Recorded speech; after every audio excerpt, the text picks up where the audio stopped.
लोकांचं सिंदूर पुसण्याचं पाप केलं पहलगाममध्ये पाकिस्तानी आतंकवाद्यांनी, आणि याचा संपूर्ण जगभराने निषेध केला। आणि त्या पहलगामच्या हल्ल्याच्या विरोधामध्ये आपल्या लष्करी जवानांनी आतंकवाद्यांचे अड्डे उद्ध्वस्त केले, याचा अभिमान सर्व तमाम भारतीयांना आहे।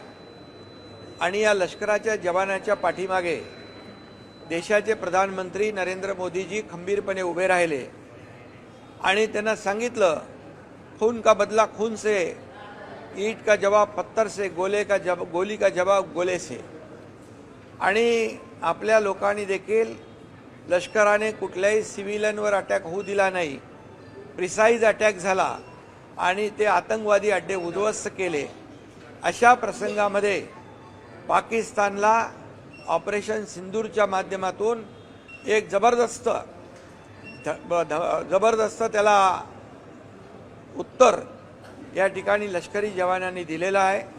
आणि लष्करी जवानांनी उत्तर दिल्यानंतर अशा प्रकारचं वक्तव्य काँग्रेसकडून होतंय, ही खरं म्हणजे हे चिंताजनक बाब आहे, ही दुर्दैवी बाब आहे, ही देशविघातक बाब आहे। हे देशप्रेम नाही, हे पाकिस्तान प्रेम त्यांचं उतू चाललेलं आहे।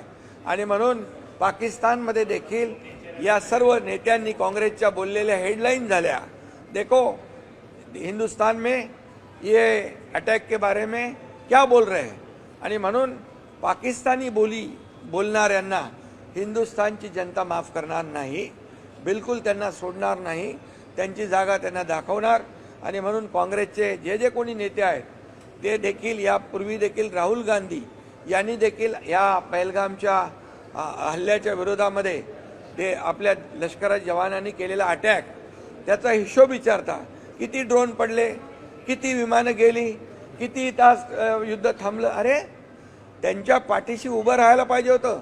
काँग्रेसच्या जमान्यामध्ये कधी असं झालं नाही। पी चिदंबरम यांनी सांगितलं की त्यावेळेस त्यांच्यावर दबाव होता।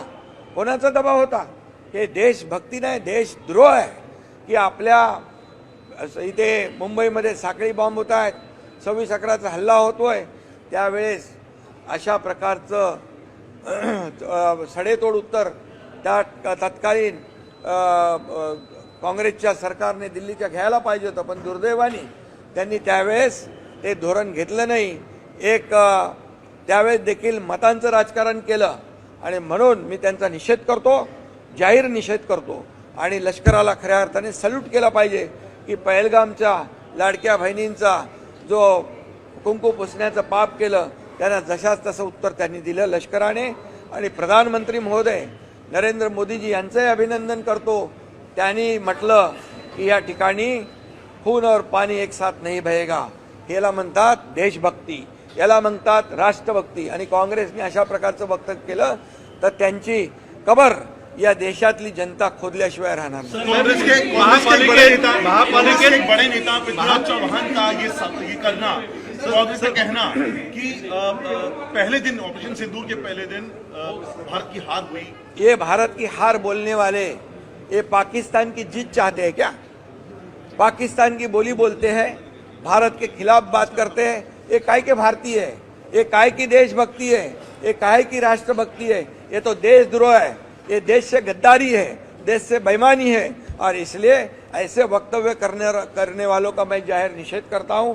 इसके साथ ही कांग्रेस के राहुल गांधी अनेकों बार जब ऑपरेशन सिंदूर हुआ उसका हिसाब पूछते हैं, कितने ड्रोन गए, कितने विमान गए, कितना नुकसान हुआ।